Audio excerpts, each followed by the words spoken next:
Okay.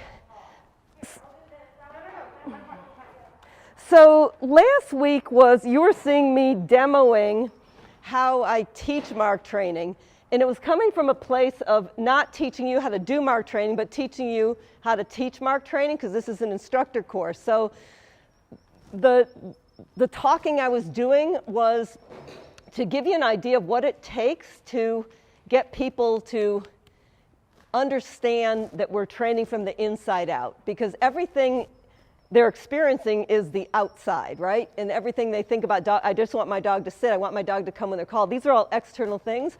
And I never stop pointing out the interior, the internal stuff going on, because everybody forgets. And even I will forget if I'm not working with people. And, I don't know that I forget with my own dogs. It's like, I think the reason I developed this way of working with mark training is because it comes natural to me to be very tuned into the emotional state of animals. Like I had a horse I never trained, and yet he did all these tricks, and we had a great relationship, and I could ride on his back, standing on his back. Never had any training on horses. So I think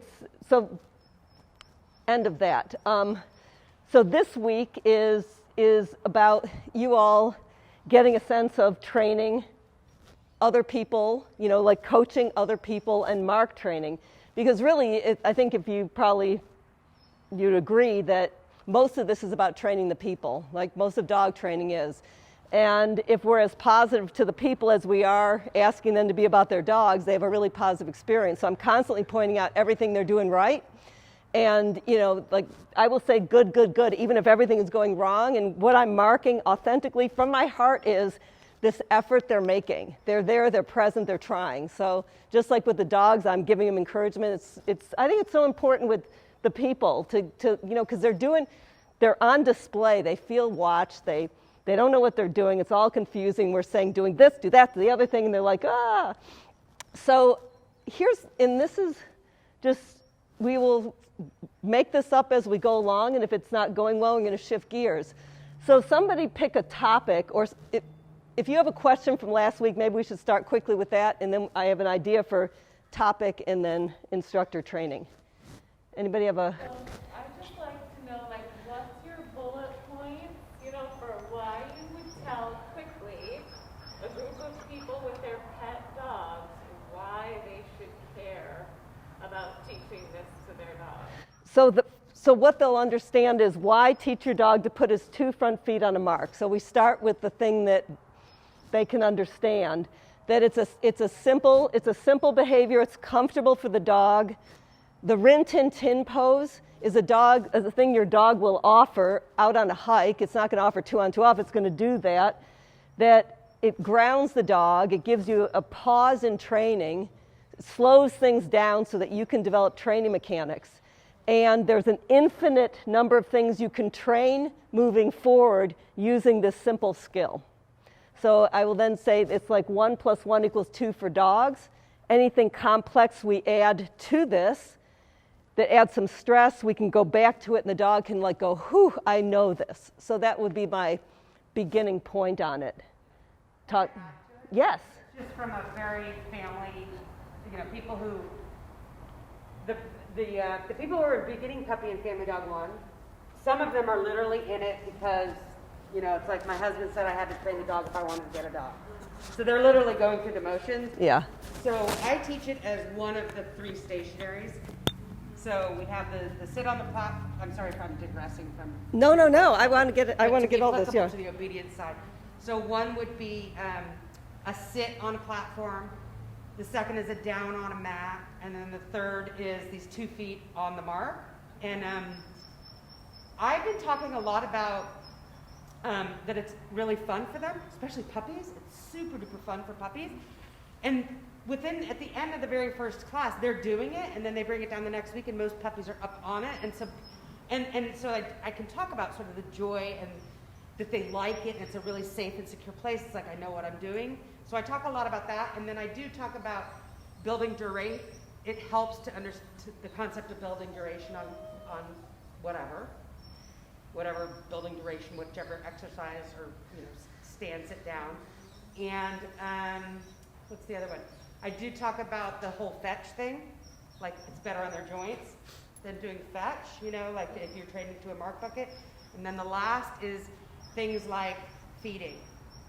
Giving them a spot when you're about to feed them, or giving them a spot when somebody's coming into the house. If you get it really, really reliable, then you can really count on it for those things. So for family dog type stuff, that's what I've been talking about. Yeah. Okay. So that is the perspective in which we have to consider our Exactly.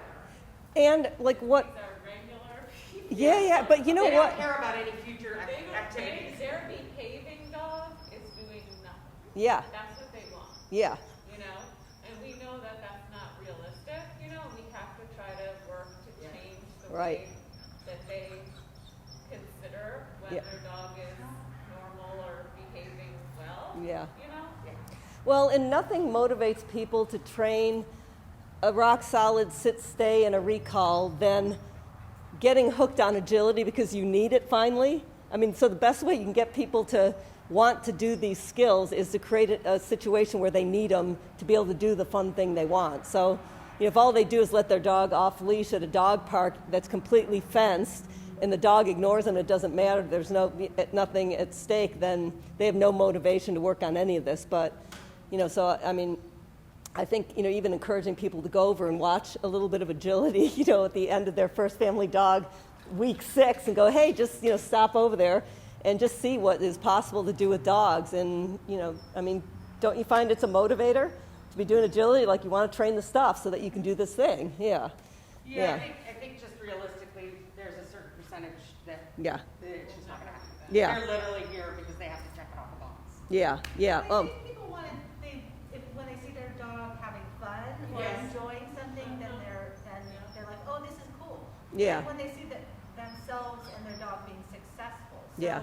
an easy behavior Yes. that is fun. I like agree. Touch.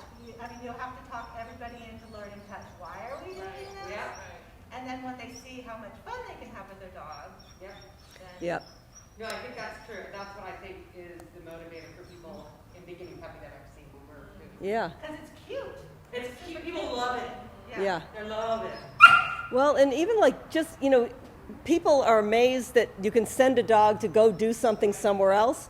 So, you know, mix that in with the training as soon as you can by, I mean, the way I did it in intro agility is, you know, I was holding the end of the leash and the people stood at the mark bucket, right? Recalled their dog. The dog hopped on the mark, you know, and that quickly can transition to, you know, recalling to heel position on a mark and then stepping away and, you know, maybe being a little bit over here and the dog goes a little bit ahead and before you know it, somebody's going, oh my God, my dog is going over there and doing that thing and I can't believe he does it. So to get them excited about what's possible, yeah.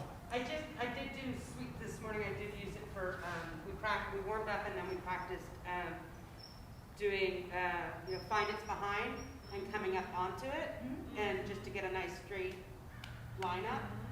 And people were successful and I think it just gave the dog a little more clear idea where to be. Yeah, and it is a clarifier because the dogs have a tactile, they have a feedback loop of their brain to their feet that say I'm on a place versus I'm anywhere. So it's much easier to get those duration behaviors up front. And through the use of like kind of funneling X pens, I was able to get these dogs to not want to whip around in front position because they've seen only that.